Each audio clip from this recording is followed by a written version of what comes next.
काल आपण संख्यांची ओळख हा घटक पाहिला, ठीक आहे. तर संख्यांवर आधारित आपण आज पुढचा घटक पाहणार आहे, सम विषम संख्या. तर समसंख्या कशाला म्हणायचं माहितीये का?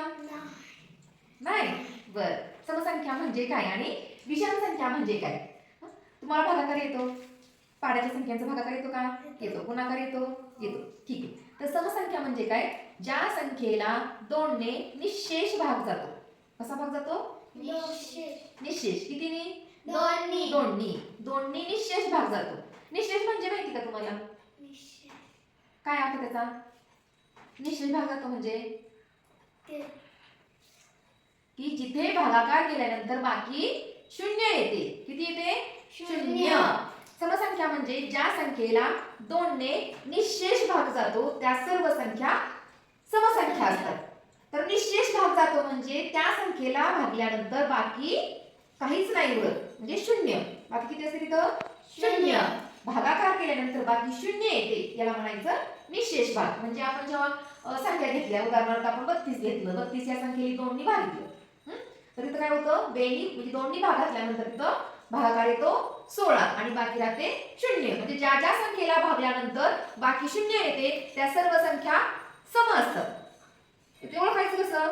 तर एकक, दशक, शतक, हजार, दशहजार 5 अंकी संख्या आपण शिकलेली. तर एकक स्थानी 0, 2, 4, 6 किंवा 8 यापैकी कोणताही एक अंक असेल तर ती समसंख्या असते. आले का लक्षात? एकक स्थानी कुठले कुठले अंक पाहिजे? 0, 1 नाही, 0, 2, 4, 6, 8. परत सांगा. 0, 2, 4, 6, 8. म्हणजे कोणत्याही संख्येला 2 नी भागल्यानंतर बाकी शून्य येते ती संख्या सम असते. पण हे आपल्याला भागाकार करून बघावं लागेल, बरोबर ना? तुम्ही वहीमध्ये भागाकार करणार, मग तुम्हाला समजणार बाकी शून्य उरते की नाही. शून्य उरली तर ती समसंख्या आणि बाकी जर 1 उरली तर ती विषम संख्या. पण आपली तोंडी सांगायचं, तोंडी ओळखायचं. मग काय करणार तोंडी ओळखायला? आता काय सांगितलं मी? कुठलं स्थान बघायचं? एकच स्थान बघायचं, बरोबर. म्हणजे संख्येचं एकच स्थान बघायचं. तोंडी ओळखण्यासाठी काय करायचं? समसंख्या की विषम संख्या कसं ओळखायचं? तर आपण या पहिल्यांदा सांगतो सुरुवातीला समसंख्येचं. तर समसंख्या ओळखताना त्या संख्येच्या एकक स्थानी 0, 2, 4, 6, 8 यापैकी कोणताही एक अंक आला तर ती समसंख्या असते. बघा, आपण व्याख्या लिहूया.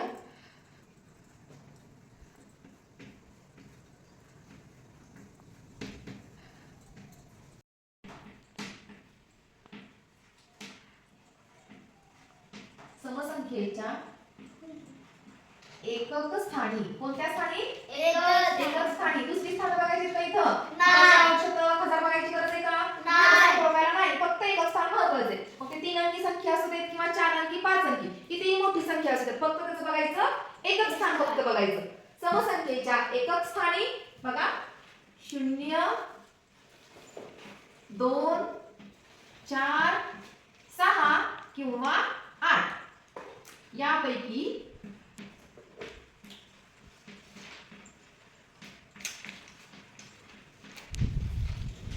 कोणताही एक अंक असतो. समजले का? समसंख्या कळाले का? ओळखायची कशी? समसंख्येच्या एकक स्थानी 0, 2, 4, 6, 8 यापैकी कोणताही एक अंक असतो. 4, 6, 8 हे सगळे सम आहेत. का बरं? कारण हे सगळे 2च्या पाढ्यामध्ये येतात, बरोबर आहे. 2च्या पाढ्यामध्ये 4 आहे, 6 आहे, 8 आहे, बरोबर. या संख्या सगळ्या 2च्या पाढ्यामधील आहेत, म्हणजे त्या सगळ्या संख्या निशेष भाग जाणाऱ्या आहेत. म्हणूनच आपण फक्त एवढ्या संख्या घेतलं की कोणत्याही संख्येच्या एकक स्थानी 0, 2, 4, 6, 8. एखाद्या संख्येत बघ 0 नंतर 1 सोडलाय, 2 घेतले, 2 नंतर 3 सोडलाय, 4 घेतला, 4 नंतर 5 सोडलाय, 6 घेतलाय, 6 नंतर 7 सोडलाय, 8 घेतलाय, बरोबर. एकाडे अंक घेतले. हे सगळे अंक 2 ने निशेष भाग जाणार आहेत, म्हणजे 2 नी पूर्ण भाग जाणार आहे. जर आपण भागाकार केला तर तिथं बाकी येते 0.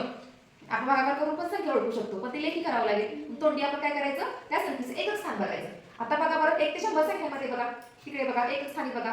मी जी संख्या सांगते ती मला सम आहे की नाही ते सांगायचे. 58 नाही. समसंख्या आहे का नाही? नाही, चुकलं. 58 संख्या कुठे आहे? 50च्या वरी.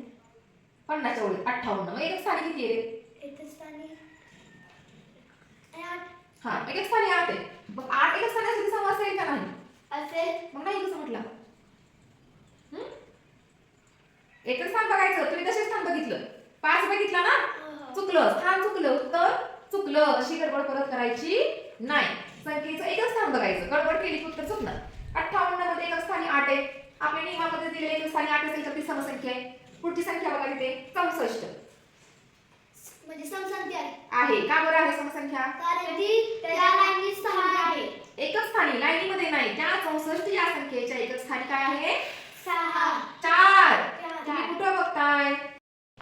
फळ्यावरती बघा. आता कसं संख्या तिकडे लक्ष द्या. 48. आता या संख्येमध्ये एकच स्थानी कोणता अंक आहे? 8. एकच स्थानी काय आहे? 8. आपण एकच स्थानाला अंडरलाईन करूया. ठीक आहे. 48 ही एक संख्या एकच स्थानी आहे 8. पुढे संख्या वाचा. 92. एकच स्थानी कोणता अंक आहे याच्यात? 2. एकच स्थानी इथं काय आहे? 2. बघा. संख्या वाचा. 74. एकच स्थानी कोणता अंक आहे? 4. एकक दशक. एकच स्थानी काय आले? 4. मग एकच स्थानी 0 2 4 6 8 कुठला पण एक अंक असू द्या. इथे एकच स्थानी 8 आहे, समज आली. इथे एकच स्थानी 2 आहे, समज आली. इथे एकच स्थानी किती? 4 आहे, ही देखील समज आली. इथे दशक स्थान बघायचे का? नाही. दशक स्थानी 7 दिलंय. दशक स्थानी 9 आहे, दशक स्थानी 4 आहे. हे बघायचंय का आपण? नाही. आपल्या नियमात दशांश शब्द हजार बघायचे का? नाही. फक्त एकच स्थान बघायचं. एकच स्थानी 0 2 4 6 8 हे पाठच ठेवायचे. कुठल्याही संख्येचं एकच स्थान फक्त बघायचं. तर बघा याच्यामध्ये सांगा मला. पाच संख्या 332. हा 332. एकच स्थानी कोणता अंक आहे? 2. ही सम आहे का नाही? आहे, बरोबर. एकच स्थानी काय आहे? 2. म्हणजे ही संख्या सम आहे. पुढे बघा आता. वाचा संख्या. 4156. बरोबर. 4156. एकच स्थानी कोणता अंक आहे? 6. ही सम आहे का विषम आहे? सम. सम आहे. का बरं? कारण की काय? नियम सांगतो. कारण की नियम सांगतो एकच स्थानी 0 2 4 6 8 यापैकी कुठलाही एक अंक असेल तर ती संख्या असते समसंख्या. समजलंय का? ठीक आहे. आता पाहूया आपण विषम संख्या.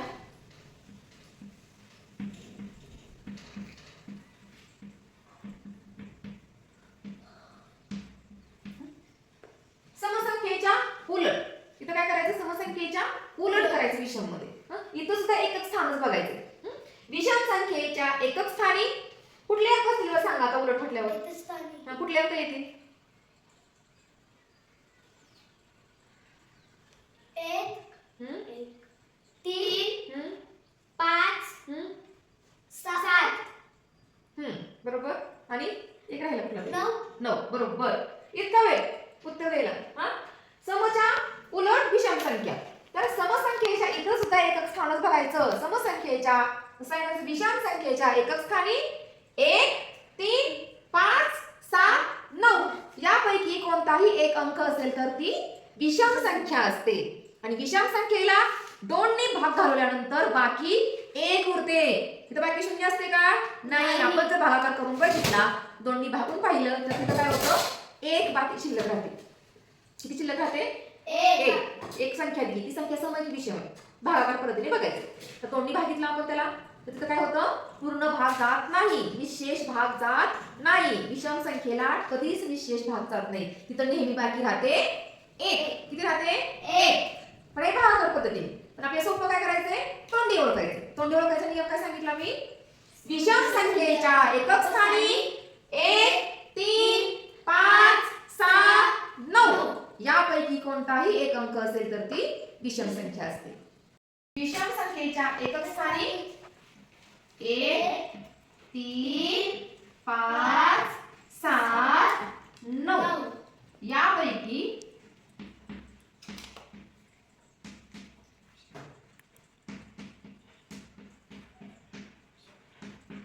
कोणताही एक अंक असतो.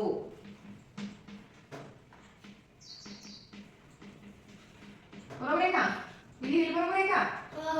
बघा, विषम संख्येच्या एकक स्थानी 1, 3, 5, 7, 9 यापैकी कोणताही एक अंक असतो. वाचा संख्या 41 41. ही संख्या वाचा 33 33. 545 3993 93. तर बघा इथं सुद्धा एकच स्थान बघायचे. 41 एकच स्थानी काय आहे रे? 1. मग ही विषम आहे का नाही? आहे ही संख्या 33 एकच स्थानी काय आहे? 3 विषम आहे का नाही? आहे 545 एकच स्थानचा अंक 5 5. समोर की विषम? विषम विषम आहे का नाही? हो तर दिले ना एकच स्थानी 5 आहे का नियमामध्ये? आहे 3993 एकच स्थानी काय येते? 3 कोणतीही संख्या असू द्या, लहान संख्या असो मोठी संख्या असो, फक्त संख्येचं एकक स्थान पाहायचं. जर या एकक स्थानी 1, 3, 5, 7, 9 यापैकी कुठलाही एक अंक असेल तर ती झाली विषम संख्या. राहील लक्षात? हा नियम पाठच करायचा. समसंख्येचा काय आहे? 0, 2, 4, 6, 8 फक्त एकक स्थान. विषम संख्येचा काय आहे? 1, 3, 5, 7, 9 फक्त एकक स्थान. नियम पाठ झाला की तुम्हाला भागाकार करून पाहायची गरज नाही. समजलंय का? का नाही? समजलं. ठीक आहे. तर तुम्ही काय करायचं आता? हे लिहून घ्यायचं आणि त्यानंतर 1 ते 100 अंक वहीमध्ये लिहायचे. किती?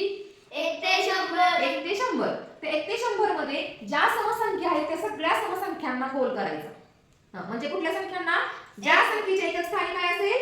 0, 2, 4, 6, 8 यापैकी कुठलाही एक अंक असेल त्यांना आपण सम म्हणतो. एकच स्थान बघायचं आणि एकच स्थानावरून तुम्ही 1 ते 100 मधील सर्व संख्यांना गोल करून मला दाखवायचे. आणि उरलेल्या काय असतील मग? उरलेल्या संख्या कुठल्या असतील गोल करून उरलेल्या? विषम. अवघड आहे का? नाही मग कारण उरलेल्या एकच स्थानी काय असणार आहे? 1, 3, 5, 7, 9 जे उरतील त्या काय असणार? विषम संख्या असणार. ओके.